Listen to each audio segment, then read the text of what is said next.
Ah bah si, j'avais marqué 15h30. Je suis ouf, moi.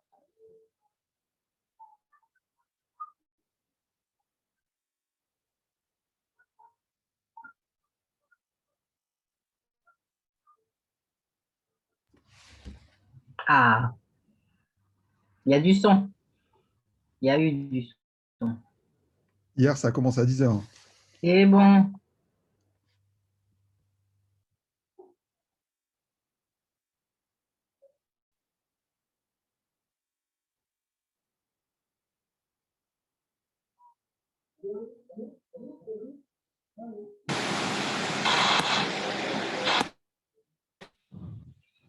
oui, Oui, vous m'entendez? oui, ça y est, on Ça y est, t'entend. les Français m'entendent. Tu Super. nous entends? Alors, Les Français, on l'est tous. une boucle, hein, Ok. quelque part là. OK. OK, parfait. Ça y est, on les a retrouvés. Ouais. Donc, je vous ai fait un petit coucou, Michel. C'est salué, malheureusement, vous n'avez pas entendu. Je vois qu'il y a aussi Fabrice Bory du CNM. Samia Djitil a l'air d'être là au GIP Café Culture. Madame Jacobi pour le conseil départemental. Odile Jonqueur-Montrosier pour la région Guadeloupe. Madame Fibel aussi pour le conseil départemental. Vanessa Detolo pour les livestocks. Et Naro.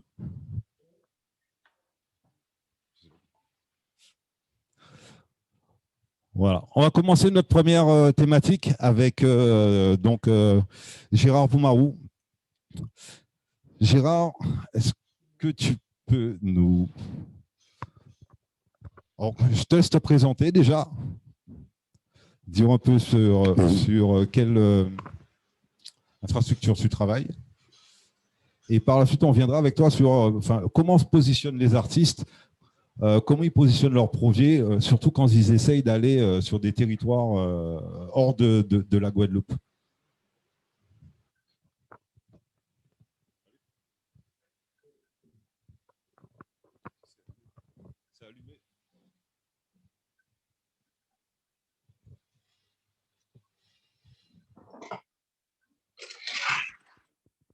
C'est bon.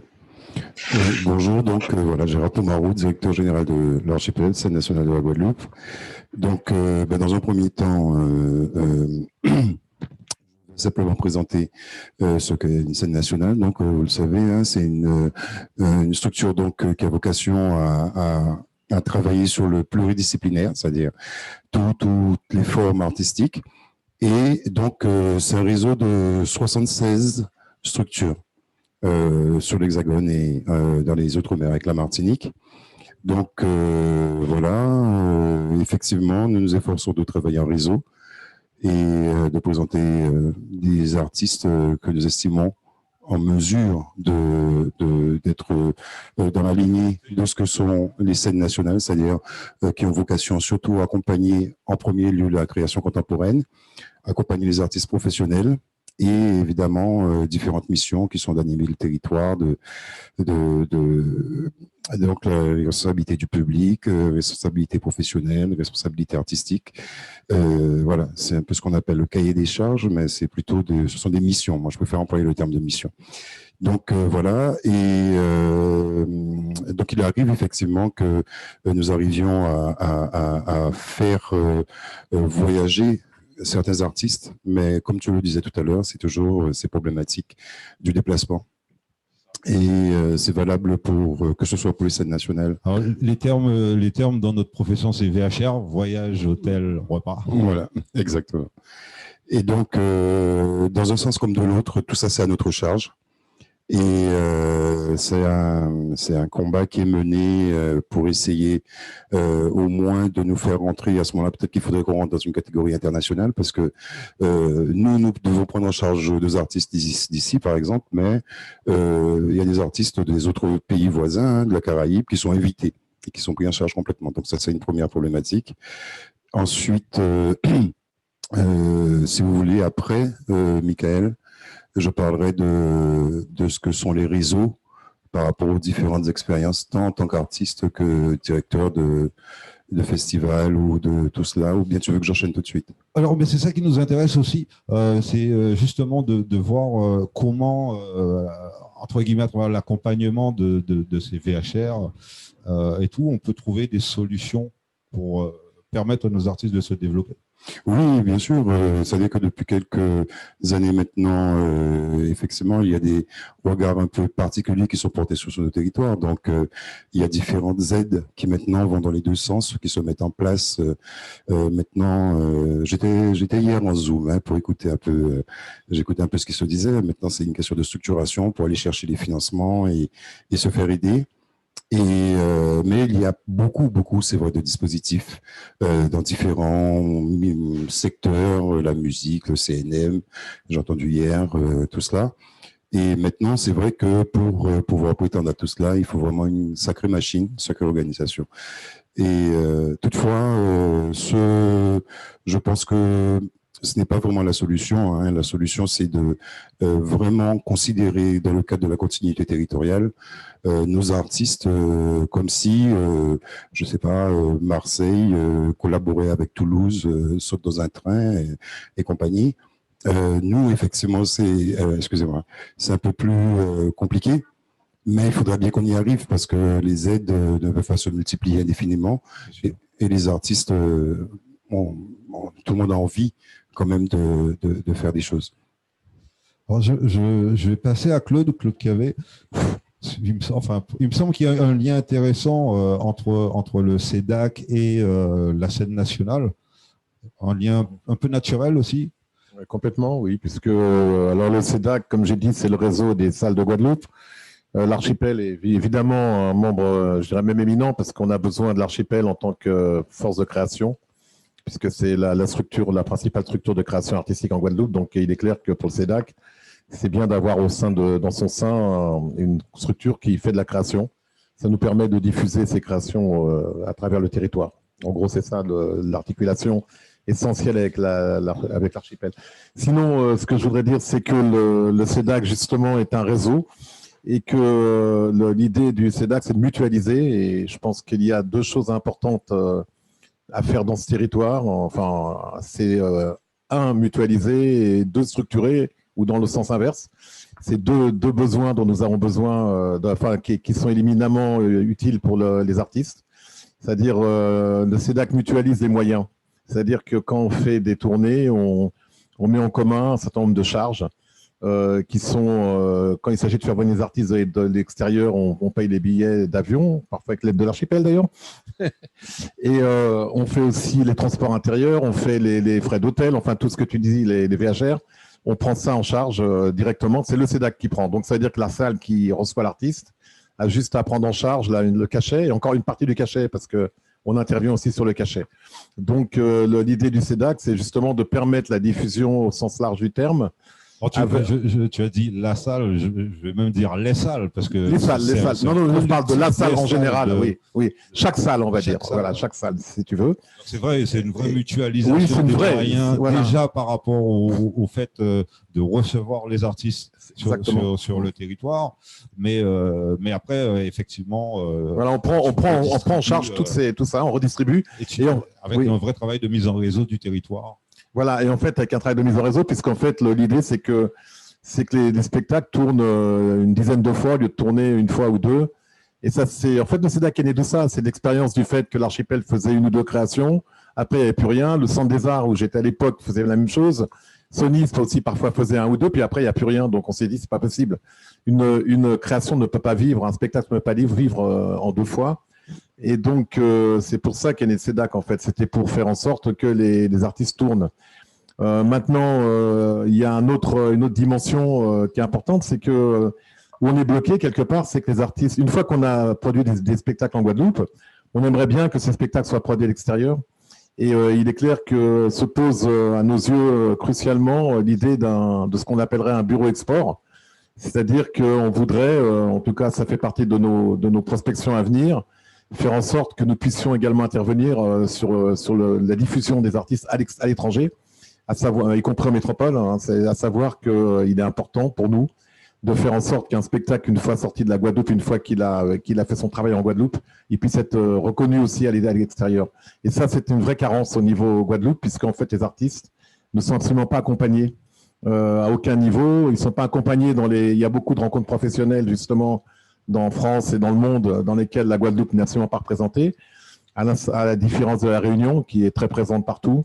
Et donc, il y a un vrai manque à ce niveau-là et on voudrait travailler dans les années qui viennent sur ce problème et faire en sorte que le CEDAC ait une extension extérieure, aller à l'international.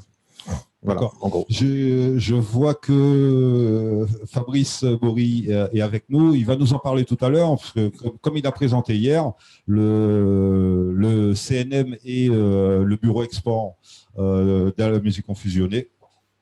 Donc Fabrice, on va revenir là-dessus tout à l'heure. Ça serait intéressant justement pour nous que ces rencontres nous permettent de prendre contact avec lui, par exemple, afin de travailler là-dessus, parce que c'est un dossier qui nous tient vraiment à cœur. Ce sera avec plaisir, en tout cas, de faire cette mise en relation. Alors, je vais laisser je vais laisser Fabrice répondre tout à l'heure là-dessus. Je vais passer le micro à Eddy, puisqu'on a aussi Eddy qui travaille sur le centre culturel Sonis et qui travaille aussi dans le sens du développement et l'émergence des jeunes talents. Il nous a présenté un peu son activité hier.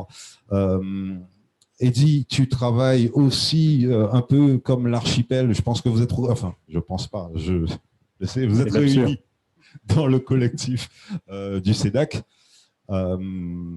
Voilà, comment tu perçois cette contrainte entre guillemets et quelle solution, selon toi, serait intéressante voilà, il n'y a pas une voie, mais ce qui est intéressant, c'est tout entendre aussi. Le but du jeu étant de pouvoir permettre à nos artistes de s'exporter de plus en plus loin. Oui, je crois que c'est une problématique pour l'ensemble des équipements de la Guadeloupe, hein. Alors, problématique pour nous, équipements publics, mais aussi une problématique aussi pour les privés, encore plus grande que nous, puisque nous bénéficions bien sûr de subventions territoriales permettant d'aider à cette diffusion, encore à recevoir des artistes, mais la problématique même de l'insularité même de notre département, la distanciation qu'il y a entre les points, je dirais, de diffusion vers l'Europe, les États-Unis, l'Afrique, la Caraïbe, c'est une vraie difficulté puisque comparativement à des territoires comme Tahiti, Nouvelle-Calédonie qui bénéficient d'un dispositif d'aide à l'exportation, nous avons, nous, cette difficulté. Certes, il y a des aides au niveau de l'État, au niveau de la DAC qui participent, la région sur certains projets qui participent, mais ça reste un véritable problème. Surtout que nous sommes sur un territoire où je pense que la survie même de l'artiste passe par les marchés extérieurs. Claude le disait, le collectif CEDAC dont nous faisons partie, nous Sonis, après une tournée de 10-15 dates en Guadeloupe, forcément, il faudrait partir ailleurs, ne serait-ce qu'en Martinique ou en Guyane ou encore à Saint-Martin. Je ne parle même pas de la métropole. Donc, c'est une vraie problématique à prendre en compte au niveau de l'ensemble des instances, de l'ensemble des... Évidemment, il y a des supports, il y a Honda, il y a Bureau Export, tout ce qu'on voudra, mais cette distanciation que nous avons, nous, dans les Outre-mer, comparativement à les structures en France hexagonale, la proximité ne joue pas. Bon, sortir sur un concert à Paris pour aller à Marseille, il suffit de prendre le train ou encore, voilà. Nous sortir de Guadeloupe pour la Martinique, il faut prendre l'avion ou encore le bateau. En règle générale, c'est surtout l'avion, même si on veut aller... voilà, ne serait-ce qu'à Saint-Martin ou à Marie-Galante ou encore même les Saintes. Donc, on a cette difficulté d'insularité qu'il faudrait vraiment prendre en compte. Et le marché même nécessite justement qu'on soit en capacité d'exportation régulièrement. J'ai eu l'occasion de travailler avec des territoires encore plus éloignés que la Corée du Sud. La difficulté qu'on a eu à amener une compagnie là-bas, à faire une collaboration avec ces pays-là. Heureusement, je le dis haut et fort, et heureusement qu'il y a une adéquation financière entre Cap Excellence et la DAC et la région. Autrement dit, on ne pouvait pas faire ce déplacement-là et ce travail. Et nos artistes ont besoin de s'exporter pour vivre et survivre. Voilà. Justement, tu as introduit la petite question des professionnels. Alors, on va revenir avec notre ami Franck Gouéry. Franck, tu es avec nous? Oui, vous m'entendez bien? Tu es ici. On t'entend, Franck.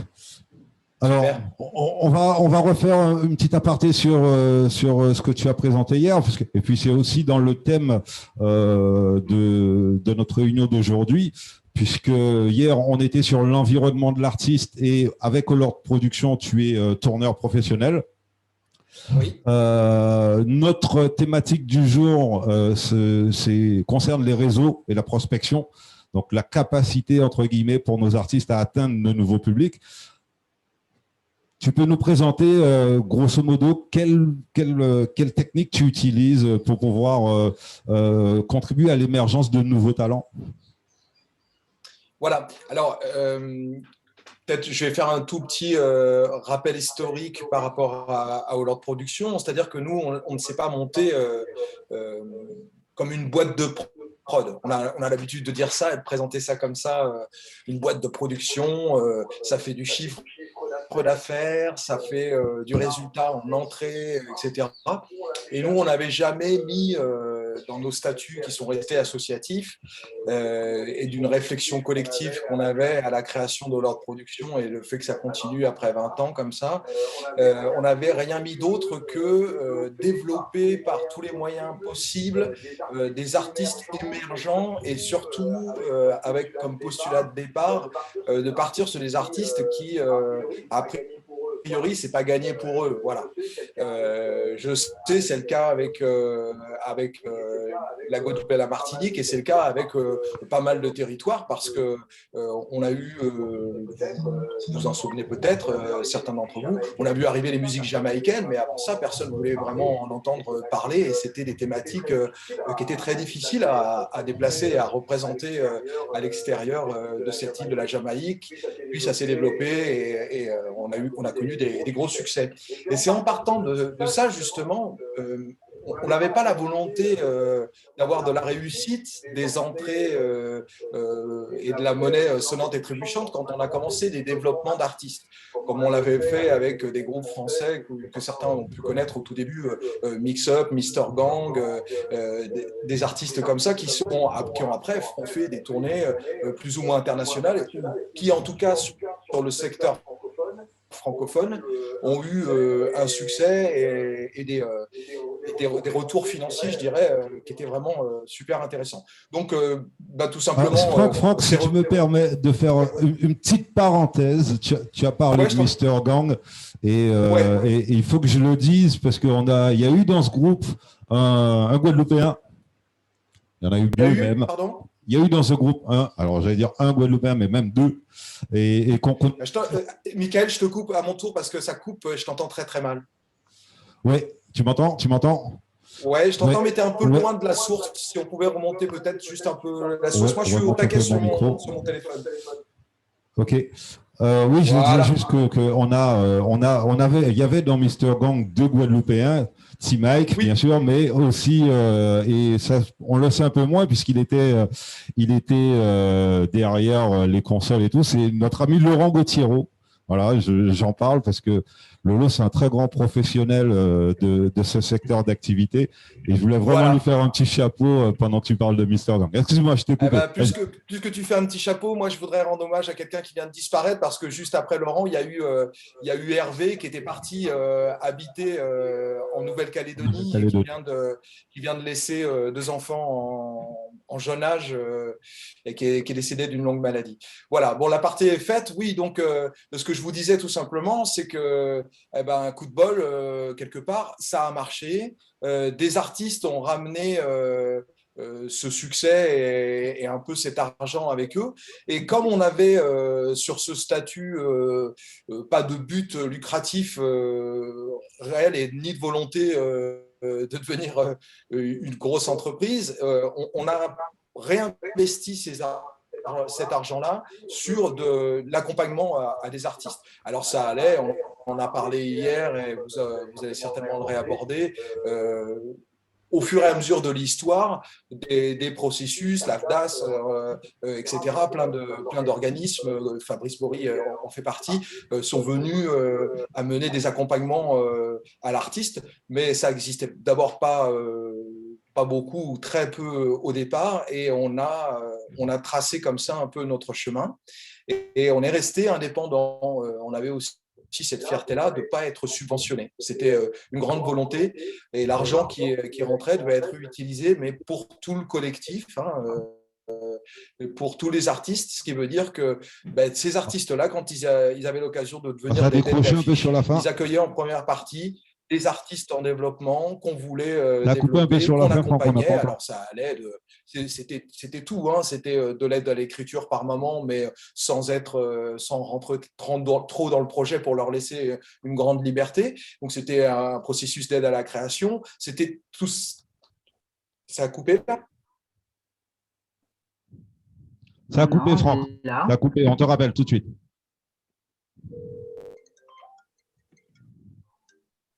Ouais. Yes. On m'entend? Je continue ou Oui, j'arrête c'est bon, c'est bon. Ok, d'accord. Ouais, je disais donc, c'était de être dans l'entourage de l'artiste, comme on en parlait hier, c'est-à-dire dans l'émergence de leur création artistique, hein. Alors évidemment, c'était un repérage qui était un peu fin, c'est-à-dire qu'on sentait le potentiel d'écriture, aussi bien que musical, et le potentiel tout court d'avoir une progression dans la proposition sur scène, parce que nous, c'est le live.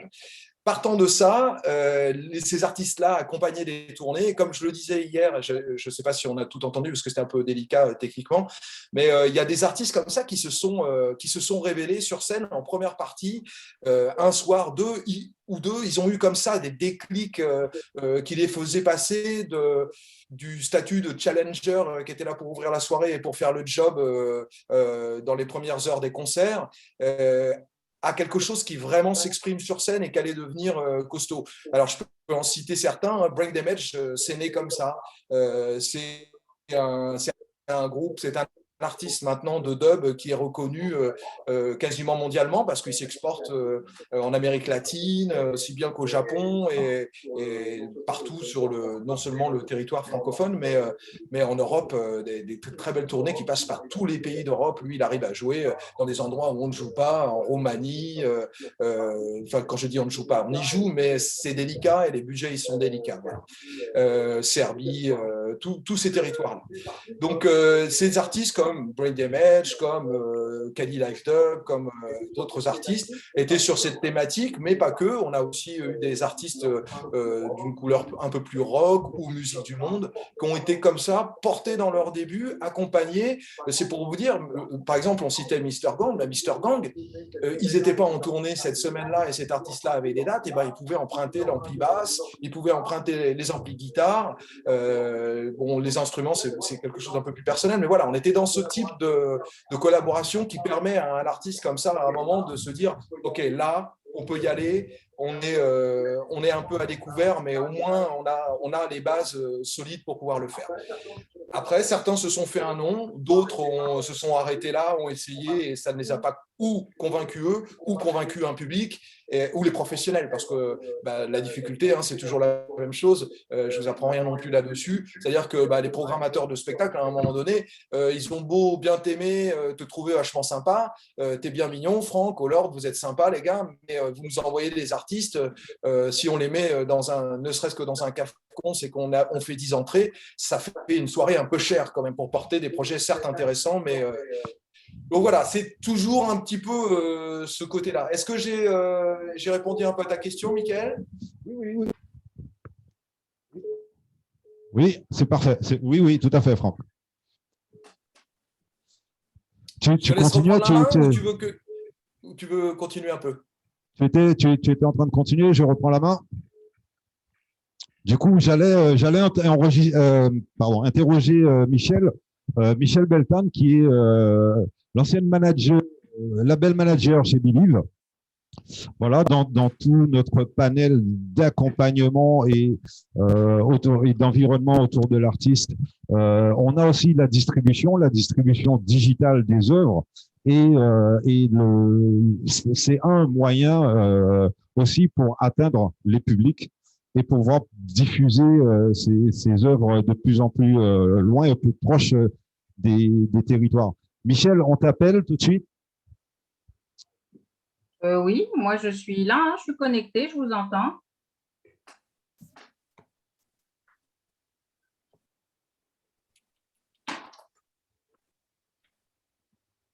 Bon, allô?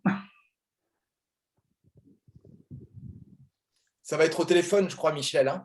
Alors, Michel. Oui, ça va être sur ton téléphone. Je viens te chercher, Michel. Oui, en effet, oui, tout à fait, merci. Oui. Oui, me voilà. Pardon? Oui. Tu m'entends? Je suis là. Bonjour Michel. Donc comme je disais, tu es ancienne label manager chez Believe Digital, mais je te laisse te présenter. Oui, tout à fait. Donc, ça fait à peu près 15-20 ans maintenant que je travaille dans, on va dire, l'industrie musicale, dans la musique. Pour la plupart, j'ai commencé en tant que programmatrice musicale chez Track TV, le premier noyau dur avant c'était un gros groupe. Donc, j'étais la première programmatrice du canal destiné aux Johnson et à l'Afrique. Ensuite, j'ai été programmatrice de la radio Tropique FM, la radio francilienne qui était gérée par Claude Ducard à l'époque. Et après, en fait, j'ai travaillé chez Believe Digital où j'ai passé près de 10 ans et où je gérais tout ce qui était catalogue d'artistes, labels et producteurs issus de la Caraïbe principalement et ensuite ça s'est étendu à l'Afrique. Voilà. Et pour rebondir par rapport à la thématique, en effet, moi j'ai été appelée, on va dire, par Believe parce que justement il y avait un potentiel de distribution sur tout ce qui était musique caribéenne parce qu'il n'y avait pas vraiment de réseau, on va dire, global. Et moi j'ai été appelée pour pouvoir réunir les acteurs dans l'idée digitale, pour les intégrer dans le secteur digital. Alors comment ça se passe pour les artistes? Comment ils arrivent à toucher Believe? Alors en fait, là, je n'y travaille plus. Aujourd'hui, je suis plutôt experte et consultante en justement distribution musicale.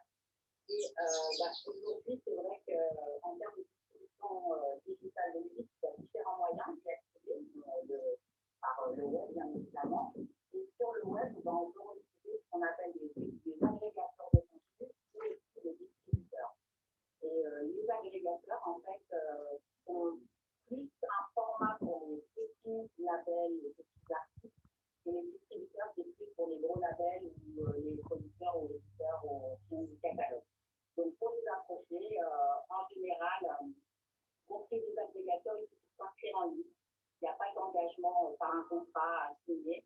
Par contre, chez un distributeur, comme je dis, ou Star, ou même aujourd'hui Idol ou d'autres, il y a un contrat d'engagement digital sur 3 ans. Donc, c'est pour ça qu'il faut bien faire attention aussi à comment on suit ces projets, où on les signe et quel engagement est obligatoire. Mais l'avantage de tout ça, c'est vrai qu'il faut voir que, par rapport toujours à la thématique hors territoire, c'est une grosse opportunité du digital, ça permet de sortir justement, de faire connaître sa musique en dehors des frontières intérieures, mais même au-delà j'allais dire, du territoire français, même au-delà du territoire francophone. Moi, j'ai souvenir d'artistes de musique traditionnelle guadeloupéenne qui étaient étonnés quand on regardait les maps, de voir qu'ils étaient étonnés jusqu'en Russie. Chose qu'ils n'imaginaient pas. Donc, oui, aujourd'hui, le digital permet d'avoir une large couverture et une large possibilité de faire connaître sa musique. Alors j'ai une petite question Michel, pour toi, est-ce qu'il y a dans d'autres territoires des sensibilités proches à recevoir nos musiques? Je sais pas, tu parlais sur des répertoires traditionnels, la Russie. Ces temps-ci, on sait que voilà, le Japon porte un petit intérêt un peu spécial. Euh, voilà. Est-ce que pour toi, il y a des territoires identifiés et sensibles à nos esthétiques? Pour moi, je pense que c'est ça. Après, je ne passe sur personne, mais je pense qu'il y a un vrai problème depuis des années, parce que c'est pour ça aussi aujourd'hui qu'on est réunis, de communication. Parce qu'il n'y a pas de raison que, par exemple, la Jamaïque a réussi à exporter sa musique de manière mondiale. Donc pourquoi les francophones qui en plus de ça sont aussi, voilà, la langue est appréciée à travers le monde, pourquoi on n'a pas réussi à s'exporter ou à se faire connaître de manière mondiale, même avec des grands groupes comme Qatar ou autres qui sont à peine reconnus pour ce qu'ils ont apporté en termes artistiques et culturels. Pour moi, comme je disais tout à l'heure, c'est un problème de diffusion, c'est un problème de transport et d'aller à des festivals, de faire connaître à un public à des publics différents. Enfin, pour moi, c'est plus un problème organisationnel que culturel. Il y a des tas de musiques qu'il faut connaître, je sais pas moi, la musique celte, la musique basse, la musique bretonne, donc pourquoi pas la musique caribéenne, tu vois ce que je veux dire? Oui, tout à fait. Tout à fait. Alors, Voilà. C'est bien qu'une fois de plus, j'appuie sur cette opportunité du digital qui justement brise ces frontières et brise ces freins pour certains artistes de pouvoir se faire connaître, se reconnaître. Après, le souci, en effet, c'est les subventions pour pouvoir aller dans tout ce Y pays, pour pouvoir transporter son musique, son matériel. C'est un vrai souci. Parce que la musique, aujourd'hui, ça reste quand même un contact direct, donc le live a une importance voilà, prioritaire. essentiel. Voilà. Essentiel. Super, merci Michel, merci pour cette intervention. On devait avoir avec nous Valérie Gilles, mais elle n'a pas pu se libérer apparemment. Je vais passer à Fabrice Bory. On va parler un peu de tous ces dispositifs qui permettent la continuité territoriale. Fabrice, ne quitte pas, je t'appelle tout de suite.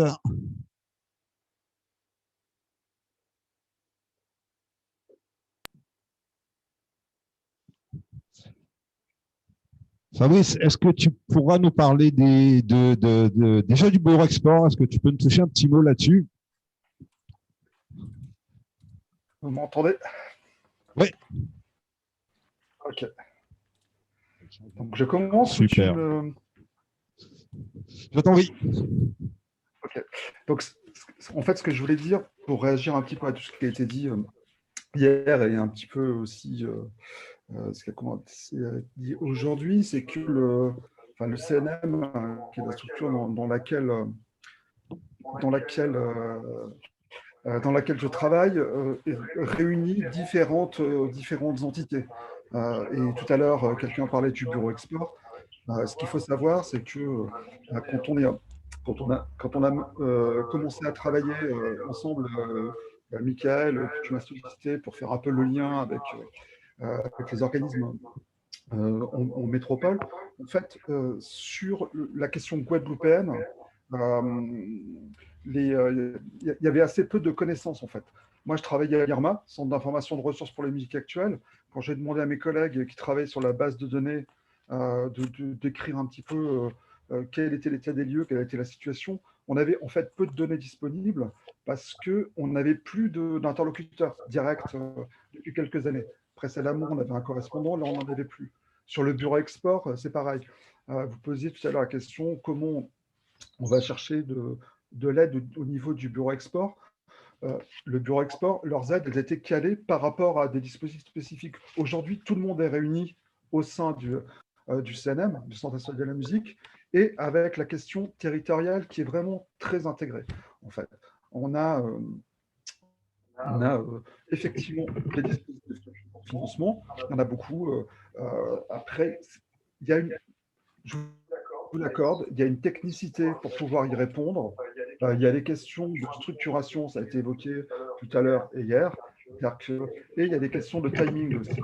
Quand les appels à projets ou les demandes de financement sont mises en ligne, généralement, on a un mois et demi pour y répondre, et il faut être suffisamment outillé pour pouvoir être en capacité d'y répondre. Après, ça, c'est contrebalancé par le fait que, et j'ai entendu ça aussi, la question de la continuité territoriale et la question de la continuité de service, c'est vraiment ce qui est au cœur du projet du CNM. Donc, je pense que les choses, elles peuvent évoluer favorablement, et il faut aller dans des questions d'interconnaissance. Et l'outre-mer, il y a un groupe de travail sur cette question-là. Et je pense que tout ce que vous exprimez hier et aujourd'hui, ça décrit comment vous travaillez. Il y a des volontés, des initiatives à tous les endroits. Et voilà, malheureusement, là, en présentiel. En présentiel avec Pierrette, hein, c'était programme, mais bon, la crise sanitaire, on a décidé autrement. Il y a aussi, voilà, ça.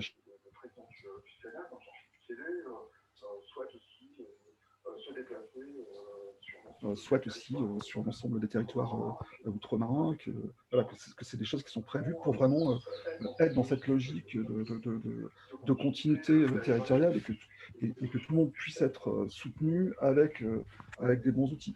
Voilà. Il y a aussi, on intervient aussi avec des dispositifs spécifiques pour ceux qui ne peuvent pas tout à fait rentrer dans les dispositifs CNM, qui nécessitent des outils et un niveau de structuration. Il y a un peu une assise, ce qui s'appelle les contrats de filière. Il y en a 10 qui sont conclus qui associent les régions et l'État du côté de la DRAC. Et ce sont des outils qui permettent d'accompagner des projets de plus petite taille et qui se mettent en œuvre. On en a un avec la Réunion, par exemple, sur les ultramarins. D'accord, merci Fabrice, merci pour cette présentation du dispositif, enfin du CNM dans sa globalité, du dispositif Bureau Export que tu as présenté. Monsieur Meffon, est-ce que je peux me permettre de vous interroger sur justement ces questions de mise en réseau pour nos artistes, de soutien justement pour les voyages lors des déplacements à l'extérieur?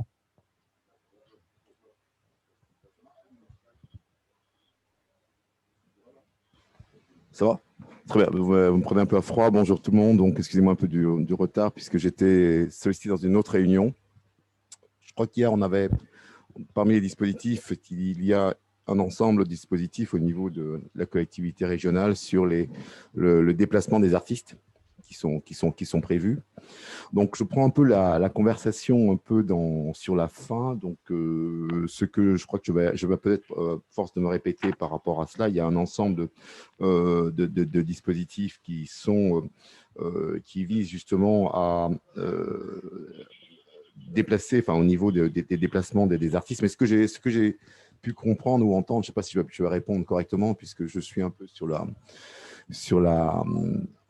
je viens ces entrefaites, mais c'est surtout ce que j'entends, c'est les aspects que j'ai notés sur la mise en place de technicité et l'outillage aussi. Donc, il y a quand même une grande difficulté, une aide aussi à avoir au niveau des artistes, même des structures, à pouvoir mobiliser un peu les différents types d'aide à voir. Et tant au niveau de la connaissance, même au niveau de la connaissance, c'est aussi par rapport à ça. Il a été dit aussi, pour revenir un peu à hier, ça nécessite aussi que les structures soient aussi, je dirais, structurées, à jour, organisées sur l'ensemble de Mini-Branchirec. Donc, tous ces détails-là sont quand même assez compliqués.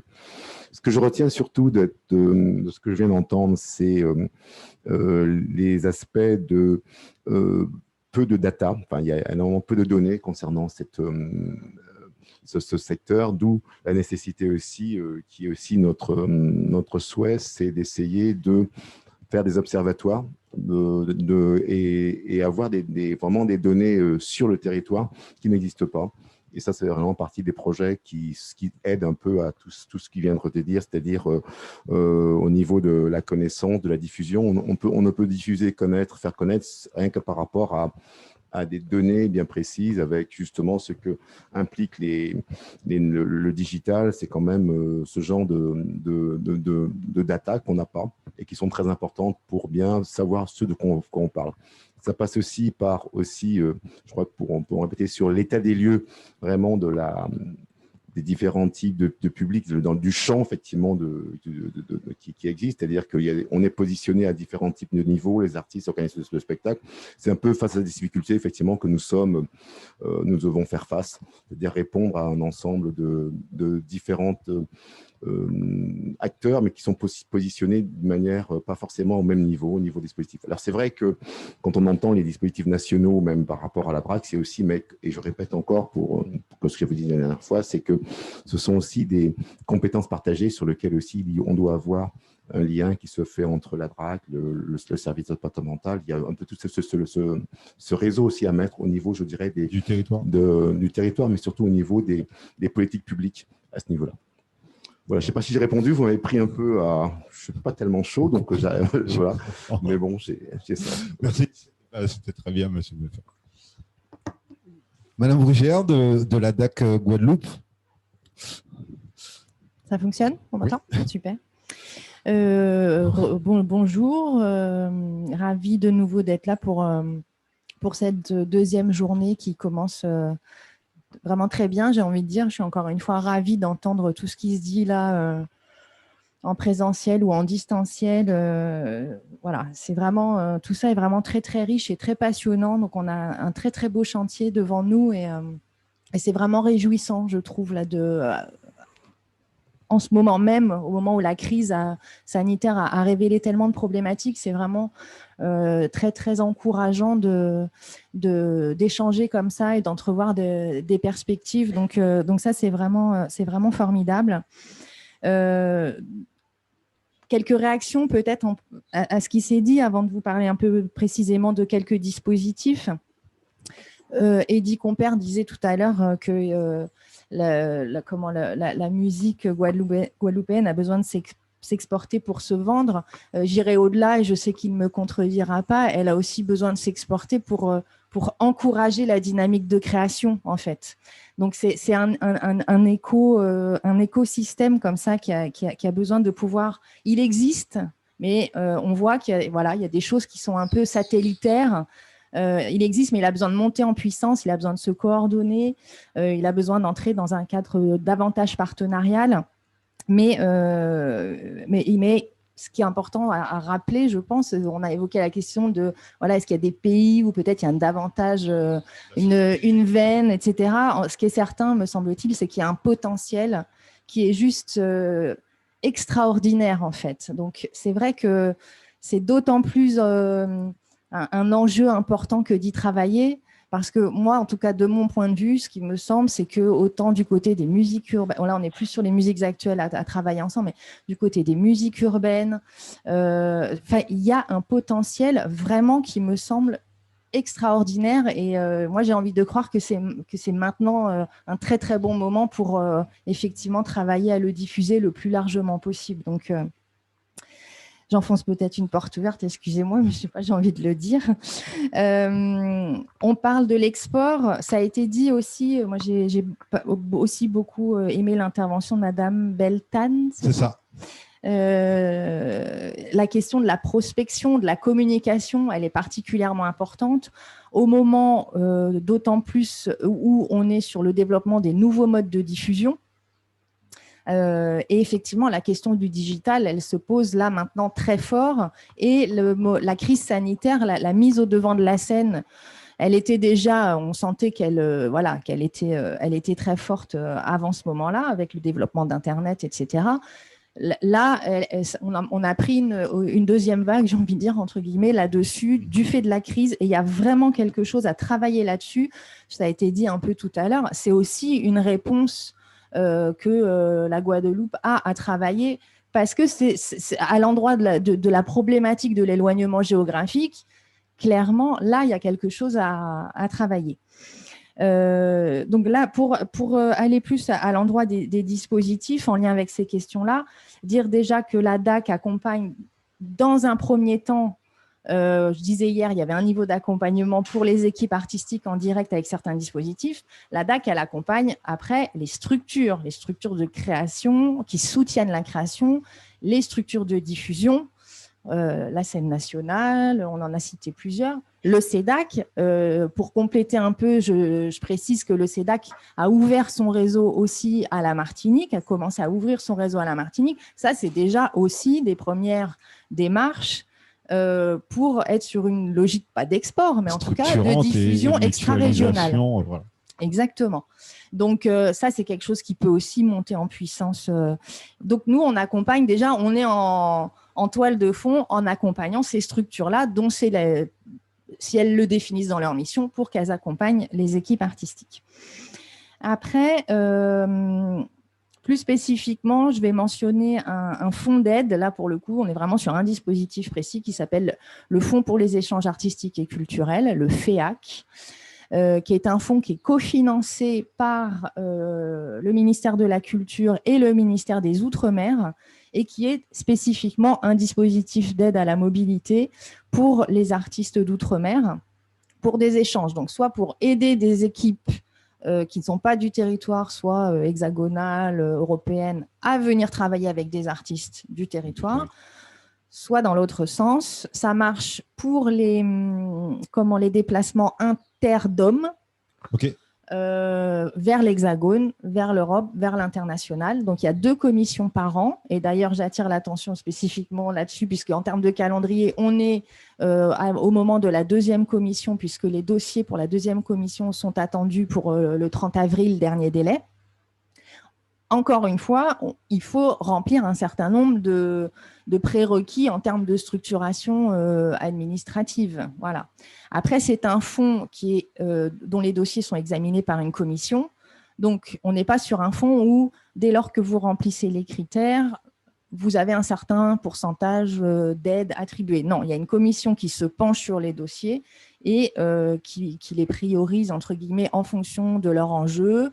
Puisqu'on est à l'endroit du ministère de la Culture, je le rappelle, qui les examine aussi en fonction de la façon dont ces projets-là travaillent la question de la recherche artistique, notamment avec une visée de création contemporaine, la façon dont ces projets-là travaillent les partenariats. Voilà, on ne va pas du tout avoir la même analyse sur un projet qui envisage de faire tourner un groupe local auprès d'une SMAC en résidence dans l'Hexagone, puis quelques dates de diffusion sur des scènes où on sait que ça va aider les groupes à avoir une vraie visibilité par rapport à une petite date dans un lieu voilà, où en termes d'opportunité, c'est intéressant, mais en termes d'impact, en termes de retombées, ça l'est moins. Donc, 30 avril, pour la prochaine commission FEAC, il y en a donc 2 par an. Enfin, date limite de dépôt de dossier. Voilà, date limite du dépôt de dossier pour une commission qui se tiendra en juillet. Donc là, on est sur des projets dont la réalisation, en gros, est sur le 2e semestre de l'année 2021.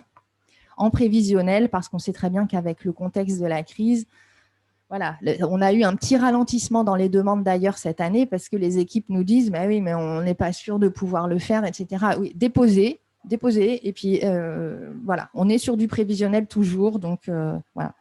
J'indique aussi qu'il y a une bourse à la mobilité spécifique à nos territoires Caraïbes-Guyane qui a été mise en place tout récemment avec le soutien des DAC. Je regarde toujours ma collègue qui est restée parmi nous depuis hier, mon homologue de la Martinique qui est en mission avec nous pour suivre ces rencontres. On va la présenter quand même rapidement. Agnès Bretel, conseillère spectacle vivant à la DAC Martinique. Donc, il y a un bourse à la mobilité que l'on soutient de l'Institut français. Là, c'est quelque chose d'assez léger pour le coup en termes de dossier. Voilà. Et ça permet d'être sur de l'accompagnement personnel. C'est-à-dire qu'avec le FEAC, on ne va pas aider une personne physique à se déplacer. Donc, il faut une structure, encore une fois, qui porte, etc. Sur la bourse de mobilité, là, par contre, c'est tel artiste, Voilà, donc ce n'est pas un aide de dispositif d'aide à la tournée, mais quand même d'aide à la mobilité artistique. Donc, tous les renseignements sont sur le site internet de l'Institut français et voilà, n'hésitez pas à aller regarder de quoi il retourne. Alors, j'ai une petite question. Est-ce que ça a à voir avec… C'est un fonds qui est ouvert, pardon, excuse-moi, juste le précise, qui est ouvert jusqu'à fin août pour sa première, là c'était la première, comment on appelle ça, la première année de mise en œuvre. Donc après, il y a un bilan qui va être fait et en fonction de ça, on verra comment on poursuit ou pas. Donc là, c'est vrai que c'est important de le préciser. Pardon. Je vais juste rebondir sur ce que tu viens de dire. Ça donne accès aux alliances françaises? Alors non, là, c'est vraiment, il faut qu'il y ait un projet préexistant. La demande d'aide à la mobilité Institut français, c'est on a déjà un projet qui se construit et donc en fonction de celui-ci, on va demander une aide au transport, en fait, aux billets d'avion. Voilà, ça n'ouvre pas des perspectives de diffusion. Ok. Voilà. Et ça concerne donc une zone géographique caribéenne. Tout est précisé dans les documents si vous avez regardé, mais je précise aussi que ça va… c'est une zone élargie, c'est-à-dire qu'on sent bien qu'il y a des potentialités de diffusion vers l'Amérique du Nord, par exemple, vers le Canada aussi, ça bouge beaucoup en ce moment. Donc là, ça permet aussi d'aller… voilà. Dire encore enfin peut-être pour pas prendre trop longtemps que a été mentionné quelquefois un peu rapidement l'ONDA, l'Office national de diffusion artistique. C'est une structure nationale. Je vais pas prendre trop de temps parce que pour pas faire retarder le planning des échanges, mais qu'il faut absolument que les professionnels du territoire connaissent. Comme disait Fabrice Bory du Centre national de la musique tout à l'heure, les centres ressources de l'Hexagone notamment ont très peu de choses dans les radars par rapport à ce qui concerne la Guadeloupe en l'occurrence, mais bon, je pense que ma collègue dirait pareil sur la Martinique. Donc il y a cet enjeu que de se faire connaître, d'être dans les catalogues, etc. Et donc, Office national de diffusion artistique, là, puisqu'on s'adresse plus spécifiquement aux structures de diffusion du territoire, c'est une structure qu'il faut que vous connaissiez parce qu'il y a là des dispositifs d'aide à la tournée, c'est-à-dire que si plusieurs lieux sur la zone caribéenne, par exemple, se mettre d'accord pour faire tourner une équipe d'autres territoires qui est dans le catalogue ONDA, il y a une aide pour ça, et inversement. Donc, là, en gros, l'enjeu, c'est de travailler les réseaux entre les structures de diffusion locales et des structures par exemple hexagonale, et mettre en place du partenariat pour, nous, ça nous intéresse de faire venir telle équipe de chez vous, on va lui faire quelques dates, et puis après, c'est de l'échange. Et là, il y a des dispositifs à la clé qui ont été assouplis pour l'outre-mer, parce qu'il y avait une prise de conscience de l'ONDA qu'on était dans un contexte particulier et qu'il fallait que les cases soient un peu moins nombreuses ou un peu moins exigeantes.